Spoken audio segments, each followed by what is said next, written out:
many things there. So once you have them, it's just so you just fill in the first two columns for the strategies and key performance indicators. Ito na lang yung kulang. So yung targets. So depending upon the nature of the goal, the nature of the strategies, so you set your targets for year 1, target for year 2, target for year 3. So for year 1, you're answerable only to these KPIs or to these targets. So that when pa-ask to come, so alam nila, ito pa lang targets lang. So wala pa kami. Sa year 2 pa lang kami, accreditors. So do not expect na na-achieve na namin yan. Year 2 pa lang kami, ito lang ang pwede namin gawin. So, for example, enhancing community involvement to responsive service projects. So, two possible indicators of success may be the number of responsive service projects completed, and maybe many times you mentioned client satisfaction rating. So maybe for the year 1, you just want 2 projects completed. Maybe for the year 3, you want 3 additional on top of the 2. Maybe pero completed na. So, and then maybe for the next, you want more because you have more students and may bago mga requirements. So, you want more projects completed. So, kayo ang magsasabi. So, again, the Council of Directors, sila man ata, or yung sa core team of the planning team will have to decide the targets. Maybe a minimum. Pareho lang yan sa kasi lahat naman, for example, the CMOs that we get from CHED, they are minimum. We're supposed to comply with them, but we can go beyond. So, depending upon where we are as an institution. So, this is the operational plan template. So, again, a suggestion. So, this is now, iba na to, specific na to for a school.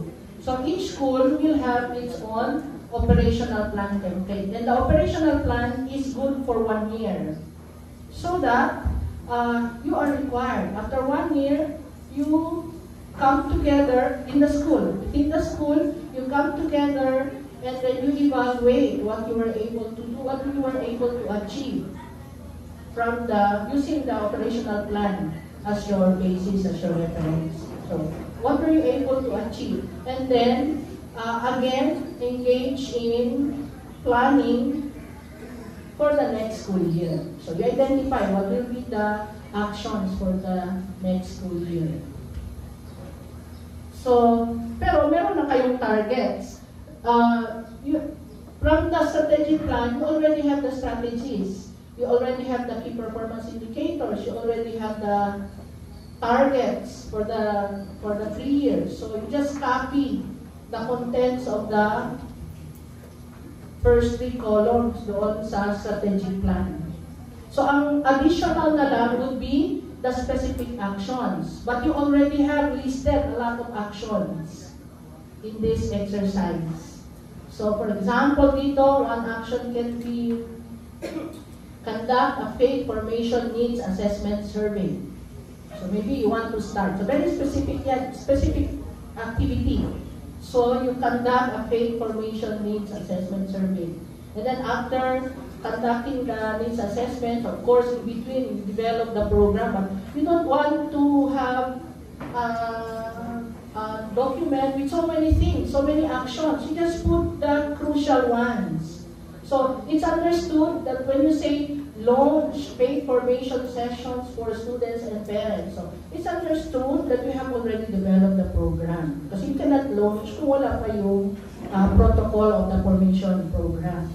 Pero hindi na natin dyan, kasi sometimes yung mga documents that I have seen, not dito, mga other So, very specific. Write to the principal to ask permission to, so, huwag naman ganung level na action. Kasi mapupuno. You will have a bulky document. Mapupuno ang document. Just indicate the more important actions, activities. The rest, kailangan nyo man yung gawin para magawa. So, and then maybe implement a system to track family participation. So, hindi na masyadong So, and then identify the person responsible, and then the resources. So, we have to estimate. Wag naman yung very rough estimation. So, that's something that is, realistic. A realistic estimation. So, dapat meron And then, dapat nga impossible. Saan ang budget source? Care of Father Elmer. Care of... So, and then the time frame. When are you going to do this? You can do it earlier than what you have set as your, in the time frame, much better. And then for mass, example lang to, use survey and attendance data to identify and address barriers to participation. So bakit kaya?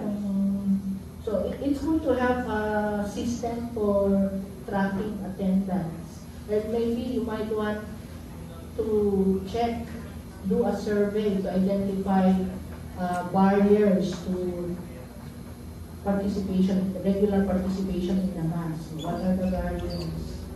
So, example lang ang mga ito. And then doon sa enhancing community involvement through responsive service projects. So maybe one action ngayong year, 25-26, would be to conduct a community needs assessment first. So that's what you're going to do.